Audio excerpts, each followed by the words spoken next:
Strength training for cyclists. In strength training, there's 3 phases. There's your first phase, which is your stability, rehab, muscle endurance phase. Each phase should last between a month and a half to 2 months, depending on how many days a week you're going. In your first phase, which we just finished, your reps is going to be low weight, high reps. You're going to do a lot of single leg activities. You're going to help any discrepancies that you have in muscular strength from one leg to the other. Once you've done that and you have your strength even, now you can start your strength phase, which we're about to start. So now you're going heavier weight, lower reps. Your rep range is anywhere from 3 to about 8. We have 10 exercises alternating between 2 different days, so 5 exercises one day, A day, 5 exercises on B day. I'm going to run through the exercises so you can see them all. You don't have to do all of them. You can pick and choose, you can do it all, you can substitute, but these are all exercises that are going to help your strength for cycling. So you want to push more watts, this is what you need to be doing. First exercise is your back squat, if you can handle it. Starting with really lightweight. One key thing is you can elevate your heels by putting weight underneath there. You want to be pushing your knees out on the down and bringing your hips under you on the up. So here would be a squat. You want to load that weight by forcing your breath down into your core, keeping it tight. So I'm pushing my knees out, bringing my hips under me on the up. That's your back squat. Russian deadlifts. You can do this with dumbbells or a straight bar. The key to this is your hinge. That hinge means you're not just bending over at the waist, you're pushing your butt back, getting your weight back on your heels, which keeps the weight as close to your body as possible. The difference is when you just bend over and touch your toes, that's completely wrong. Push your butt back, keep the weight close to your body. Now the more bend you have in your knees, the more it hits your glutes. The less bend you have, the more it hits your hamstrings.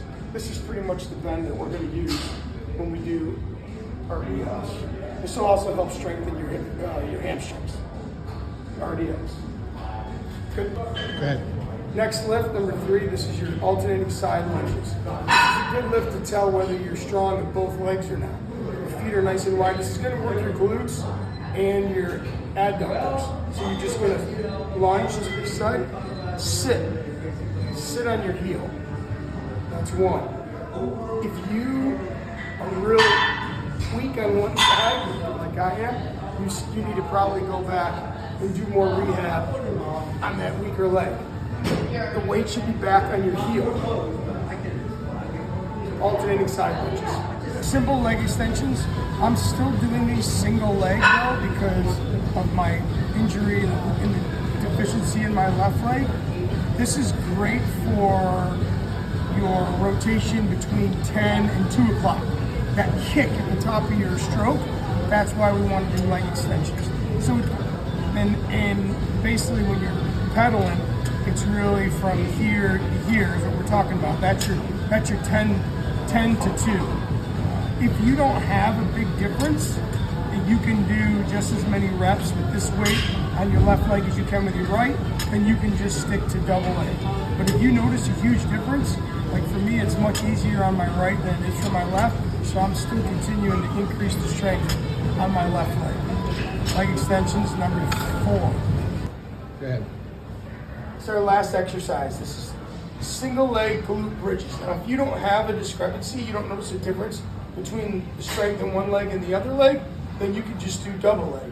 But this is a building block to the glute bridges we're going to do with weight. I like to squeeze the yoga block or a medicine ball because it also activates your adductors, which you use a lot when you're cycling. So you put this leg out here, and now I'm coming parallel, and then back down. And I'm really strong here. It's hitting my glutes and my hamstrings, and on this side, it's much more of a struggle for me because this is my weaker leg. So see if you have a weaker leg. If you do, I would stick to single leg. If not, then you can go ahead and go to double, and you can add a dumbbell here for weight for now until we increase to the next machine. Go ahead. Day 2, first exercise, deadlift. So your first exercise of both days, Those are going to be your heaviest lifts. Those are going to be the lifts that you're going to do a rep range between 3 and 8. All your other exercises are probably going to be a 6 to 8 range. But this is the exercise, and the squat's the exercise that you're going to do the heavy weight on. This is very similar to the squat, where you want to be loading the weight, pushing your knees out, shoulders back, head down, butt down. So push those knees out. Keep that weight loaded, keep your core tight. Just your deadlift. You want to keep the weight directly in the midline of your body. That is seated leg curls. Exercise number 2. This is another exercise where I do single leg instead of double. If you don't have much of a difference in strength between your one leg and the other, then you can go ahead and do just double. I would alternate this between laying down, prone leg curls and seated leg curls. That's exercise number 2. Split squats. How do you get the right position on a split squat? Is you sit on the edge of the bench, put your feet out, straight leg. That's where your feet need to be. So you come up from there. Now you put that other foot on the bench, out to the, even. Weight goes here. Now the key to this is going down and back. So your knee stays over your ankle.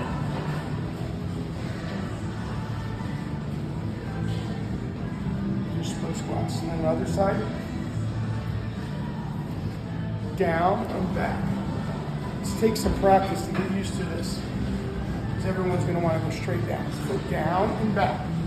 Knee over your ankle. Great exercise to help strengthen each leg individually, just like for cycling. Good. So one thing about split squats is if you stay upright into your split squat, it's more quad loading. If I bring my chest over my knee and do it, here, it's more glute loading. I'm still going down into the back. Over here. Still going down in the back. That's quad. This is more glute. Yeah. Glute friendly, quad friendly. Alternating. So these are knee ups with a band. Some of the muscles that are the weakest for cyclists are hip flexors, hamstrings, adductors, abductors. So we're going to work on this hip flexor, pulling your leg through and up. So we have the band attached. I can go ahead and grab this for support, and I just bring my knee up, keeping my ankle under my knee. Just like this. Working that hip flexor. Straight ahead. Ankle under your knee.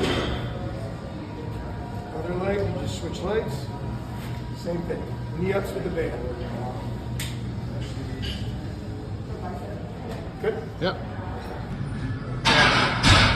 Okay. These are Copenhagen's. Help strengthen that adductor on the inside of your leg. You can use weight. You can start with weight or no weight. They say it's like a hip dip.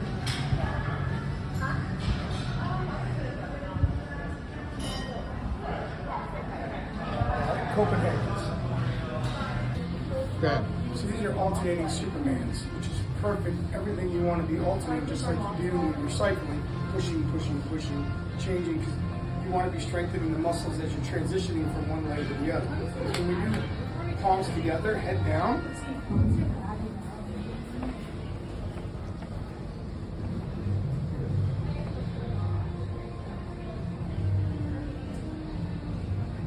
Alternating Supermans. Everything will grow from here. This is the base.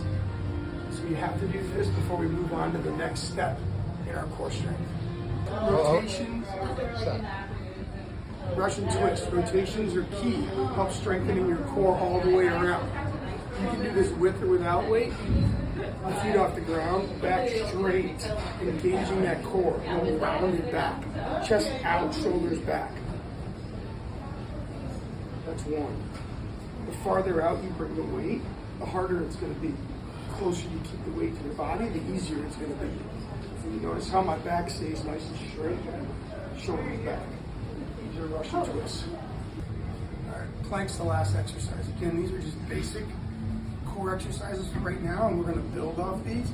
But your core's got to be core's all the way around, front, from chest down to below your hip flexors, so part of your glutes.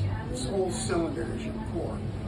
When you do your plank, you want to make sure that your core is engaged. That means your stomach is tight. You don't want to be sagging. So you're nice and strong here. You're drawing that stomach in as you're doing your plank, holding it as still as possible. Eventually, we'll be doing some Supermans from this movement.